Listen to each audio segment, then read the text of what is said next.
Assalamualaikum anak-anak, bagaimana kabarmu hari ini?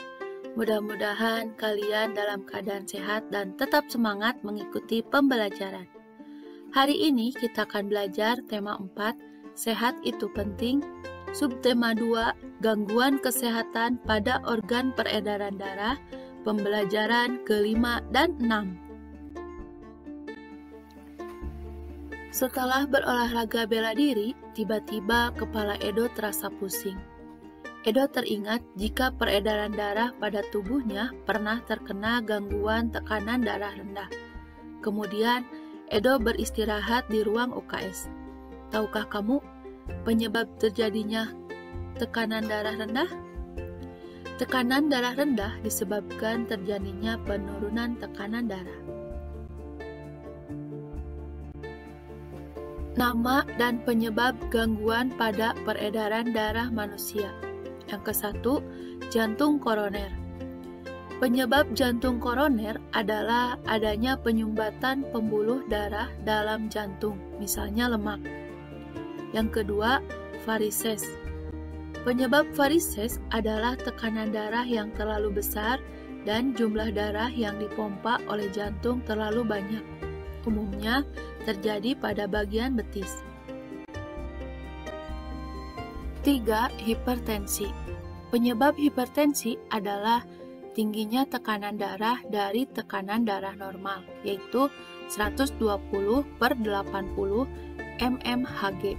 Artinya, angka 120 mewakilkan dengan tekanan darah sistolik, yaitu tekanan saat jantung berkontraksi untuk memompa darah ke seluruh tubuh. Sementara, angka 80 mewakilkan tekanan darah diastolik, yaitu tekanan saat otot jantung berelaksasi sebelum kembali memompa darah. Hipertensi bisa karena stres, makan berlebihan, merokok, dan banyak minum alkohol. 4. Anemia.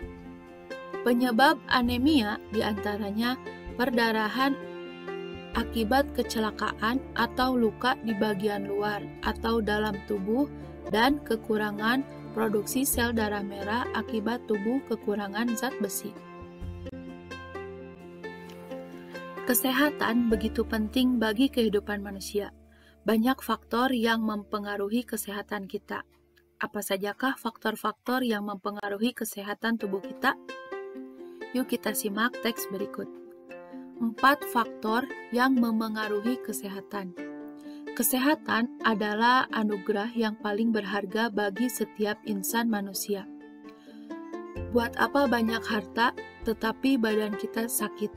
Ada juga yang mengatakan, health is not everything, but without health, everything is nothing. Memang kesehatan itu bukan segalanya, tetapi tanpa kesehatan segalanya tiada artinya. Saat sakit, kita akan mengalami banyak kerugian.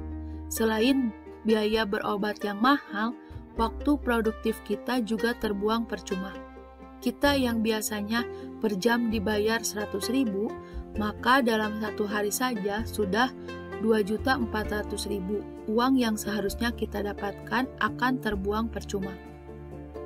Kalau kita sakit selama sebulan, berapakah uang yang seharusnya masuk ke tabungan kita itu hilang begitu saja?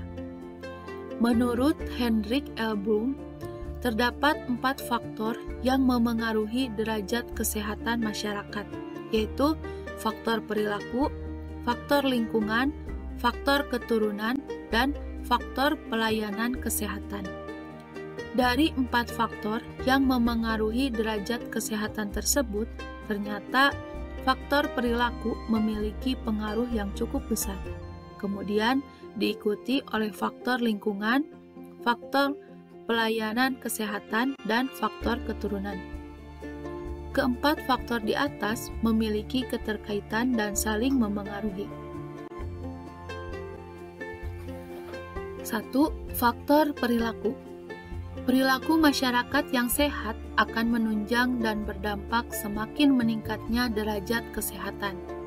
Hal ini dapat kita lihat dari semakin banyaknya penyakit berbasis perilaku dan gaya hidup. Misalnya, Kebiasaan pola makan yang sehat dapat menghindarkan kita dari serangan banyak penyakit, antara lain jantung, darah tinggi, stroke, obesitas atau kegemukan, diabetes mellitus, dan lain sebagainya.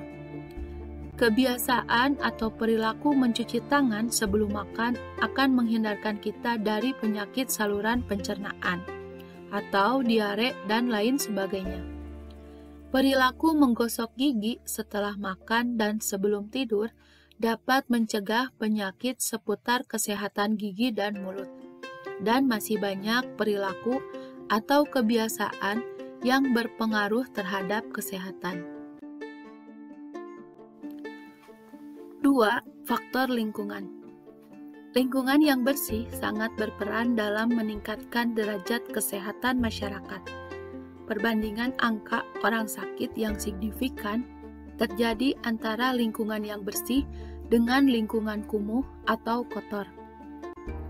Beberapa penyakit yang sering menjangkiti masyarakat yang hidup di lingkungan kumuh antara lain demam berdarah, gatal-gatal, infeksi saluran pencernaan, dan pernapasan. 3. Faktor pelayanan kesehatan. Ketersediaan fasilitas kesehatan dengan mutu pelayanan yang baik akan mempercepat derajat kesehatan masyarakat. Dengan adanya fasilitas yang mudah terjangkau dan mutu pelayanan yang baik, akan meningkatkan akses pelayanan kesehatan masyarakat. Ketersediaan fasilitas harus diikuti dengan keterampilan tenaga kesehatan yang merata, mencukupi, dan mempunyai kompetensi di bidangnya dalam pelayanan hingga tingkat pelosok desa. 4. Faktor keturunan. Banyak penyakit yang dapat kita cegah, misalnya dengan cara membersihkan lingkungan. Namun, sebagian penyakit tidak dapat kita hindari, seperti penyakit keturunan. Semakin besar risiko penyakit keturunan, maka akan semakin sulit meningkatkan derajat kesehatan. Untuk mencegah penyakit turunan, perlu adanya konseling perkawinan yang baik. Keempat faktor di atas saling berpengaruh dan tidak berdiri sendiri. Oleh karena itu, upaya pembangunan sarana kesehatan harus dilaksanakan secara berkesinambungan dan secara simultan. Upaya yang dilaksanakan harus komprehensif, mencakup upaya preventif atau promotif, kuratif, dan rehabilitatif. Pemerintah sebagai pembuat regulasi harus berperan aktif dalam pembangunan sarana kesehatan serta pelaksanaan kesehatan secara menyeluruh. Menari juga merupakan kegiatan yang menggerakkan anggota tubuh. Dalam menari, hendaknya menggunakan pola lantai supaya gerak yang diperagakan lebih indah. Dalam menari, kadang-kadang juga dilengkapi dengan properti tari. Siti dan teman-temannya menari. Mereka melakukan gerak tari dengan alat. Perhatikan gambar gerakan mereka. Coba kamu perhatikan gambar berikut. Gerak pertama memegang busur panah dengan tangan kanan, diikuti dengan kaki kanan jinjit di samping kaki kiri. Sedangkan gerakan kedua, busur panah diarahkan ke samping kiri, lalu kaki kanan melangkah diikuti kaki kiri jinjit ke samping kaki kanan.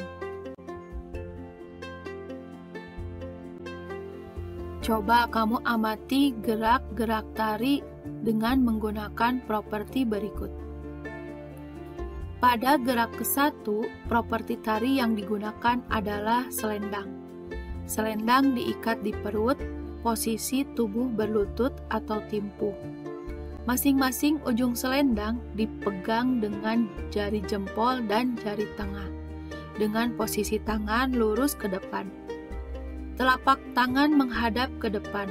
Selanjutnya, kedua tangan digerakkan ke samping seperti gerakan membuka dengan posisi badan condong ke depan.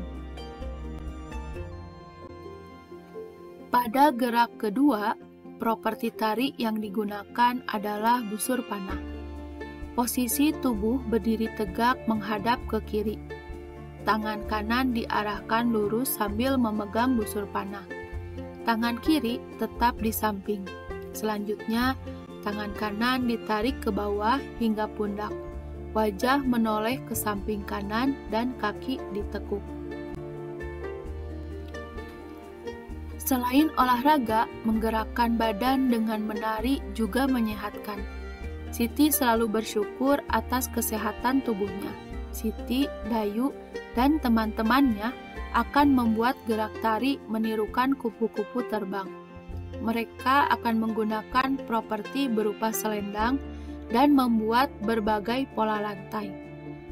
Hari itu juga, Siti dan teman-temannya membuat gerak tari dengan properti selendang dan berbagai pola lantai. Berikut di antara gerak yang dibuat Siti dan teman-temannya.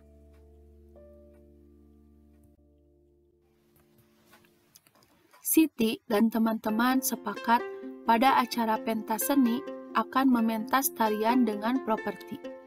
Lina dan Dayu yang akan menari dan ada 3 anak lain yang akan menyanyi untuk mengiringi tarian. Mereka akan bersama-sama menyiapkan acara pentas tersebut. Setiap anak harus bertanggung jawab atas tugas yang mereka sepakati. Sebagai contoh, Siti, Lina, Dayu akan bertanggung jawab menyiapkan busana tari yang akan digunakan. Udin dan Edo bertanggung jawab atas kebersihan tempat untuk berlatih tari. Masih ingat kamu apa arti tanggung jawab?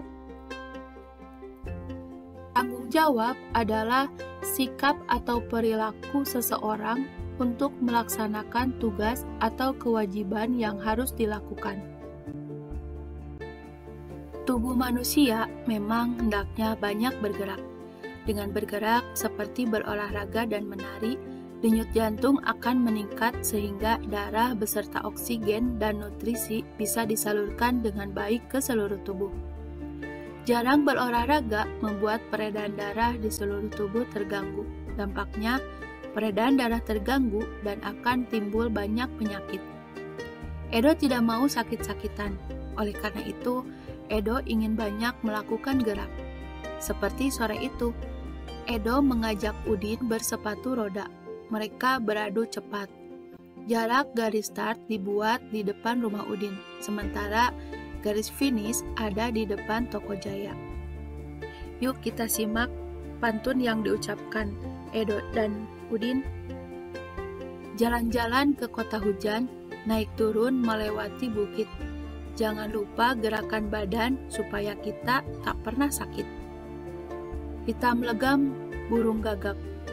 Terbang bebas di langit tinggi. Okelah kawan, ayo bergerak, bersepatu roda sesuka hati. Nah, sekarang kita akan belajar tentang kecepatan. Perbandingan antara jarak dengan waktu di atas dinamakan kecepatan. Kecepatan dari suatu tempat menuju tempat tertentu dinamakan kecepatan rata-rata. Yang mana kecepatan rata-rata adalah jarak dibagi waktu. Secara simbol dapat ditulis sebagai berikut. V bar sama dengan S per T. Keterangannya, V bar adalah kecepatan rata-rata. S adalah jarak yang ditempuh. T adalah waktu tempuh. Contoh, 30 km per jam, yaitu berapa meter per menit. Nah, sekarang kita akan jawab. Untuk menghitung kilometer per jam ke dalam meter per menit, kita ubah terlebih dahulu kilometernya ke dalam meter. 1 kilometer itu yaitu 1000 meter. Sedangkan 1 jam adalah 60 menit. Sehingga 30 km per jam sama dengan 30 dikali 1000 meter per 60 menit. Untuk memudahkan perhitungan, 1000 per 60 kita bagi 10. Sehingga 30 dikali 100 meter per 6 menit. Itu 30 dikali 100 hasilnya 3000 per 6 meter per menit. Hasilnya 500 meter per menit. Bagaimana? Mudah kan? Alhamdulillah pembelajaran hari ini sudah selesai. Jangan lupa like dan subscribe. Assalamualaikum warahmatullahi wabarakatuh.